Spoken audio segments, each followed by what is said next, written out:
Haleluya, haleluya, haleluya. Salam saudaraku. Ratapan 3 ayat 22 sampai 23. Sebab kebaikan Bapa Yahweh itu tidak pernah berhenti, rahmatnya tidak pernah berkesudahan, selalu baru setiap pagi. Kita kembali mengucap syukur, kita bisa bangun pagi kembali pada pagi hari ini. Sesungguhnya semuanya oleh karena kebaikan dan rahmat Bapa Yahweh di dalam kehidupan kita, saudaraku.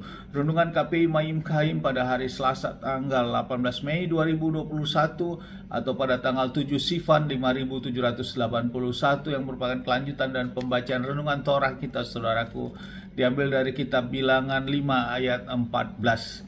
Saudaraku, 2 hari ini memang tidak ada renungan pagi karena setiap hari Sabat atau hari Sabtu tidak ada renungan pagi, saudaraku, karena kita fokus dalam pelayanan di hari Sabat. Demikian juga kemarin hari Minggu sampai hari Senin kita memasuki hari raya Shavuot, turunnya Torah. Itu adalah hari raya yang Bapak perintahkan, dan itu adalah Sabat besar, saudaraku, dan kita fokus melakukan itu. Sehingga 2 hari ini kita tidak mengudarakan tentang renungan pagi, dan pagi ini kita kembali mendengarkan renungan pagi, saudaraku. Dafar Elohim berkata demikian di dalam Bilangan 5 ayat 14.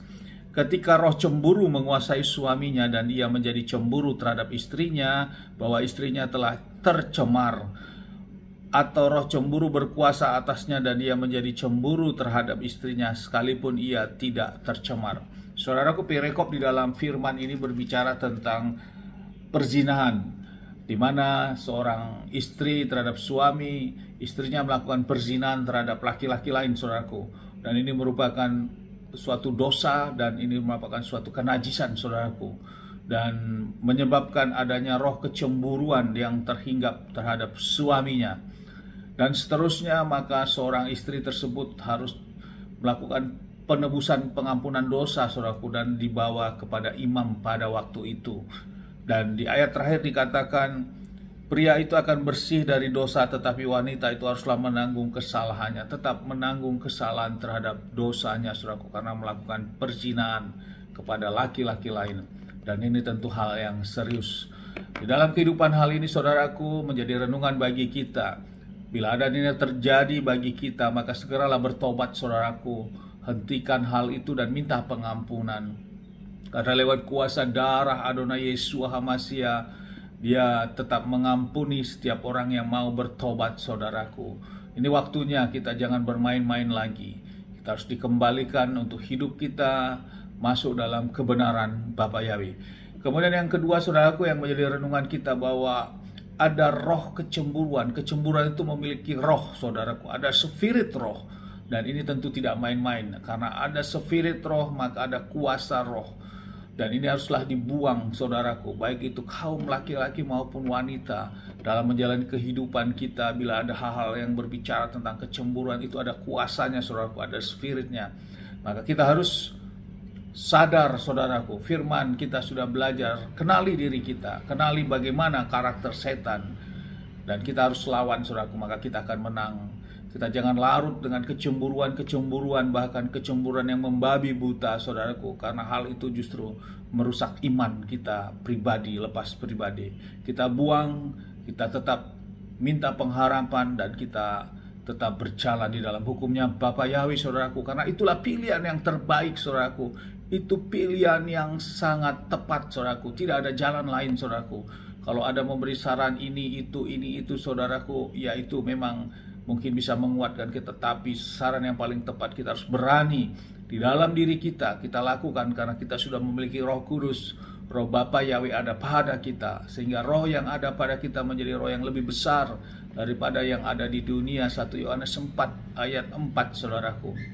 Dan dikatakan juga di dalam firman, di dalam Kisah Para Rasul 1 ayat 8, bila roh Yahweh ada pada kita, maka kita memiliki kuasa, saudaraku. Sehingga lewat Roh Kudus itu kita ada kuasa, sehingga roh-roh kecemburuan itu kita buang jauh-jauh, saudaraku. Kita campak, kita bangkit kembali, roh kita menyala-nyala untuk datang ke hadirat Bapa Yahweh. Di dalam Amsal 23 ayat 17 berkata demikian, saudaraku, biarlah hatimu tidak iri kepada pendosa. Iri adalah berbicara tentang kecemburuan, saudaraku. Melainkan ada dalam takut akan Bapa Yahweh sepanjang hari. Itu pilihan yang terbaik, saudaraku. Itulah firman Torah, firman berkata, Ayat 18, sebab masa depan sungguh ada dan harapanmu tidak akan diputuskan. Tidak akan diputuskan harapan kita. Pasti ada, saudaraku, karena ini firman. Amsal 23 ayat 17 sampai 18 berkata demikian. Namun bila kita lakukan kecemburuan, kita iri hati, maka harapan itu akan putus, saudaraku. Buang itu.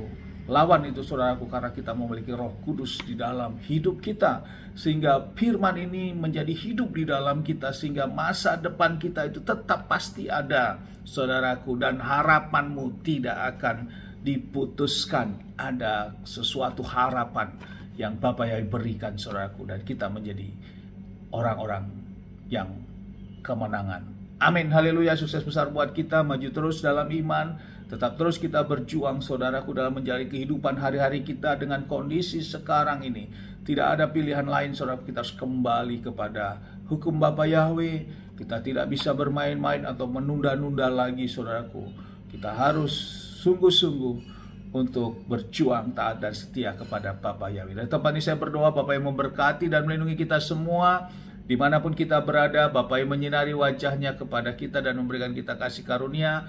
Bapa yang menghadapkan wajahnya kepada kita, memberikan kita damai sejahtera. Apapun yang kita kerjakan, apapun yang kita lakukan sepanjang hari ini, semuanya menjadi berhasil. Dan kita orang-orang yang percaya kepada Bapa dan mau melakukan firman-Nya. Kita tidak dipermalukan, saudaraku.